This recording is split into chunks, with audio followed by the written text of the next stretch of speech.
Halo pemirsa GPR TV, kembali bertemu dengan saya Bilki Sabila dalam program Laporan Khusus KTT Ice Forum 2023.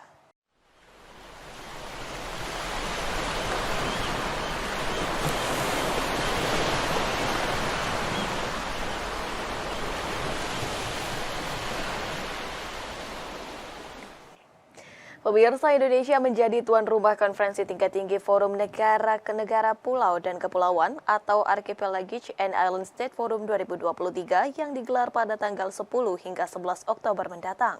Pertemuan ini dianggap sebagai salah satu peluang mencari jalan keluar bagi permasalahan iklim yang dialami banyak pihak. Lantas bagaimana sejarah Ice Forum sendiri, berikut ulasannya. Konferensi tingkat tinggi Archipelagic and Island States Forum tahun 2023 akan digelar di Indonesia dan berlokasi di Bali. KTT Ice Forum 2023 yang dihelat pada 11 Oktober 2023 nanti akan dihadiri 51 negara pulau dan kepulauan serta sejumlah organisasi internasional. Dikutip dari Icepedia, Ice Forum sendiri merupakan singkatan dari Archipelagic and Island States Forum atau Forum Negara Kepulauan dan Pulau Kecil. Ice Forum adalah sebuah wadah kerjasama antar negara pulau dan kepulauan sedunia. Forum tersebut bertujuan untuk memperkuat kolaborasi agar dapat mengatasi permasalahan global, khususnya pembangunan kelautan.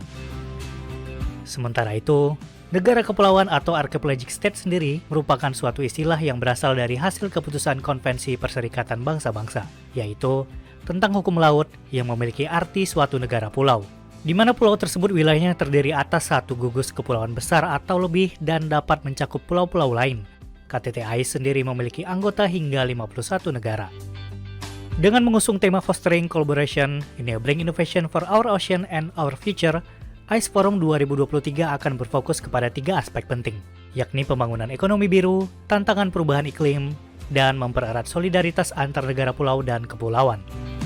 Pelaksanaan KTT Ice Forum akan didahului oleh serangkaian side events yang berlangsung dari 5 Oktober 2023. Di antaranya adalah Ice Youth Conference, Ice Research and Development Conference, Ice Startup Blue Business Summit, Accelerator Lab, Ice Startup Blue Business Plenary Session, Startup Blue Exhibition and Expo, dan Ice Blue Economy High Level Dialogue. Selain itu, di tanggal 10 Oktober 2023 juga akan dilaksanakan Ministerial Meeting kelima Ice Forum yang akan menjadi pembuka dari konferensi tingkat tinggi Ice Forum di 11 Oktober 2023 nanti. Menilik sejarahnya, inisiasi awal pendirian Ice Forum bermula pada UN Ocean Conference di New York pada tahun 2017. Kemudian, pada 1 November 2018, diadakan pertemuan tingkat menteri yang pertama di Manado, Sulawesi Utara. Pertemuan ini menghasilkan Manado Joint Declaration yang kemudian menjadi dasar berdirinya Archipelagic and Island States Forum. Terdapat 22 negara yang menjadi deklarator ICE pada forum di Manado, mulai dari Filipina, Fiji, Guyana Bissau, Inggris, Irlandia, Jamaika, Jepang, Kuba, Malta, Madagaskar, serta Papua Nugini. Kemudian ada Saint Christopher Nevis, Sao Tome Principe, Seychelles, Singapura, Siprus, Sri Lanka, Suriname, Tanjung Verde, Timur Leste, Tonga, dan hingga tuan rumah acara Indonesia. Deklarator ini merupakan negara-negara pulau dan kepulauan yang berada di kawasan Samudra Atlantik, Pasifik, serta Hindia. Jumlah negara anggota Ice Forum kemudian bertambah hingga saat ini menjadi 51 negara tanpa memandang luas wilayah, ukuran, hingga tingkat perkembangan. ICE tercipta sebagai wadah terbuka, inklusif, serta menjadi simpul kerjasama dan kolaborasi konkret dari negara-negara pulau dan kepulauan di seluruh dunia. Forum ini memiliki 4 fokus kerjasama utama, bidang pembangunan dan kelautan. Pertama, terkait pembangunan implementasi ekonomi biru, guna mendorong pemanfaatan potensi ekonomi yang berkelanjutan yang terkait dengan sumber daya kelautan. Dalam hal ini terdapat beberapa sektor yang menjadi fokus adalah pariwisata, energi terbarukan, aquaculture, dan industri kelautan. Kedua, terkait adaptasi dan mitigasi terhadap perubahan iklim. Dalam hal ini membahas soal pengurangan emisi gas rumah kaca. Ketiga, soal penanggulangan polusi terutama sampah plastik laut atau marine plastic debris. ICE berupaya mengurangi dan mencegah polusi plastik di laut dengan menggalang kesadaran, mengurangi penggunaan plastik sekali pakai, serta mengelola limbah plastik dengan bijaksana. Keempat, ICE berfokus pada tata kelola laut yang lebih baik, pengelolaan wilayah laut yang berkelanjutan, dan pengelolaan sumber daya kelautan yang adil dan berkelanjutan. Pemirsa, pemerintah Provinsi Bali memastikan KTT Negara Kepulauan dan Pulau Kecil atau AIS Forum 2023 dapat berjalan dengan baik, aman, dan lancar. Sekda Provinsi Bali Dewa Made Indra menyampaikan, terkait fasilitas kesehatan sudah disiapkan secara optimal bagi peserta dan delegasi KTT Forum tersebut.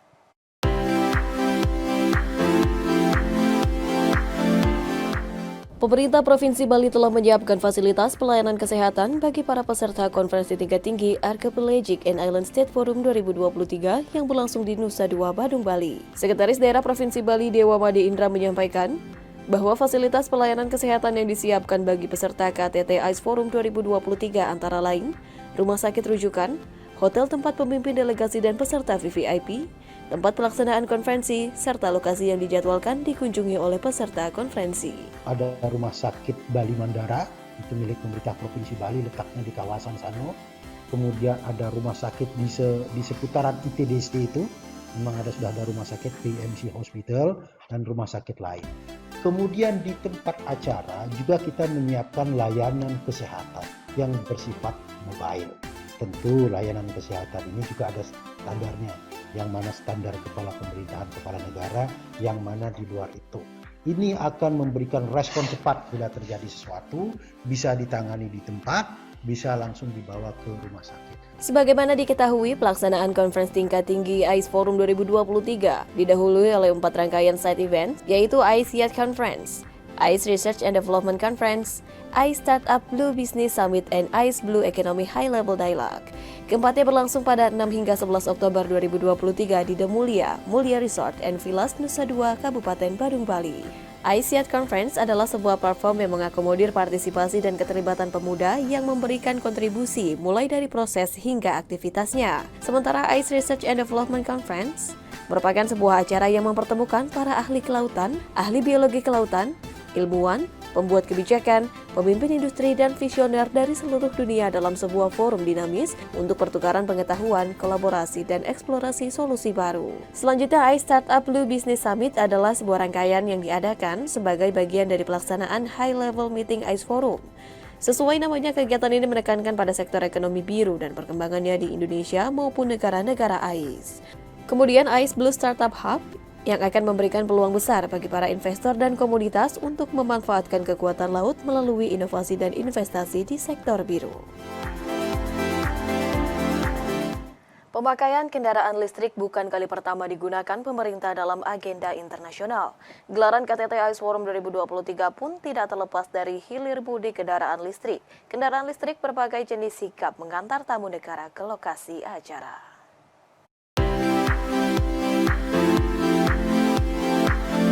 Pemerintah Indonesia dalam beberapa gelaran internasional konsisten menggunakan kendaraan listrik sebagai moda transportasi utama tamu negara. Penggunaan kendaraan listrik juga menjadi komitmen nyata upaya pemerintah untuk mengurangi polusi dan mengkampanyekan energi hijau. Mobil listrik di KTT AIS Forum 2023 tidak jauh berbeda dengan KTT ASEAN.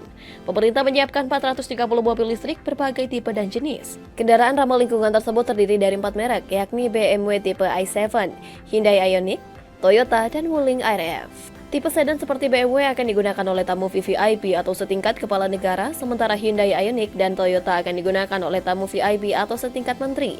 Sementara Wuling akan menjadi mobil operasional para delegasi masing-masing negara.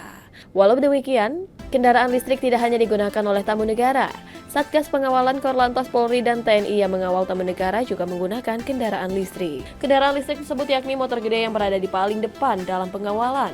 Motor listrik itu digunakan petugas untuk membuka jalan iring-iringan tamu VVIP dan VIP dari bandara hingga ke lokasi acara agar tiba tepat waktu. Motor listrik tersebut juga digunakan petugas untuk melakukan patroli di kawasan ITDC. Walau demikian, kehadiran kendaraan listrik tidak bisa berjalan tanpa adanya stasiun pengisian kendaraan listrik umum atau SPKLU. Menjadi tugas PLN untuk menyediakan SPKLU untuk mendukung pergerakan tamu negara.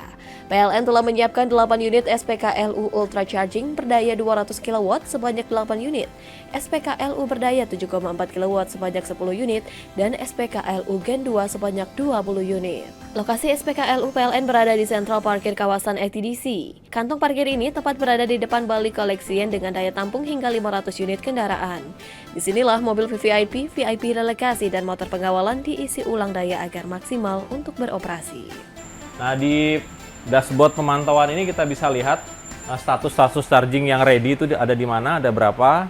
Kemudian kita bisa pantau juga persentase dari baterai mobil-mobil dan motor listrik tersebut, sehingga kita bisa lihat di sini juga mana-mana kendaraan yang memang membutuhkan waktu charging lebih lama, supaya bisa kita balancing penggunaan SPKLU kita. Apabila ada yang kosong, kita arahkan ke sana supaya antrian tidak terlalu menumpuk.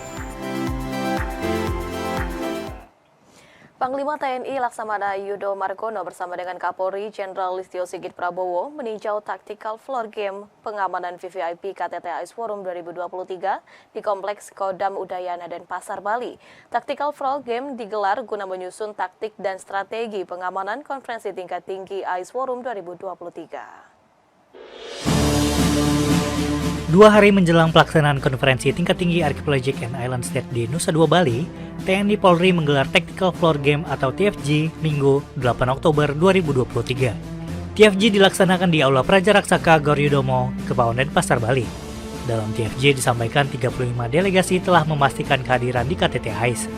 Adapun 14.500 lebih personil gabungan dari TNI Polri bersama instansi terkait dilibatkan dalam pengamanan KTT AIS yang perdana digelar di Bali ini. TFG bertujuan sebagai salah satu sarana koordinasi dalam perencanaan operasi agar masing-masing Satgas mengetahui peran dan fungsinya masing-masing. Mulai dari kedatangan di Bandara I Gusti Ngurah Rai, perjalanan menuju hotel saat pelaksanaan KTT hingga kepulangan para delegasi. Dalam kesempatan TFG ini, Kapolri Jenderal Listio Sigit Prabowo memastikan Polri akan mengamankan seluruh kegiatan secara optimal. Terkait pengaturan rekayasa lalu lintas, Polri akan mempersiapkan jalur alternatif di lokasi berlangsung KTT AIS Forum 2023 di kawasan Nusa Dua Bali, sehingga kegiatan masyarakat dapat tetap berjalan. Tentunya akan ada situasi di mana masyarakat terganggu karena pengaturan rekayasa dan sebagainya. Namun demikian, ini semua tetap kita persiapkan jalur lain, kita tempatkan personel dan kegiatannya pun sebagian besar dialokasikan di wilayah Nusa Dua, sehingga kemudian kegiatan-kegiatan masyarakat juga bisa berjalan tanpa terlalu terganggu dengan kegiatan yang ada. Pemirsa, usai jeda kami akan kembali lagi dengan informasi lainnya. Tetaplah bersama kami.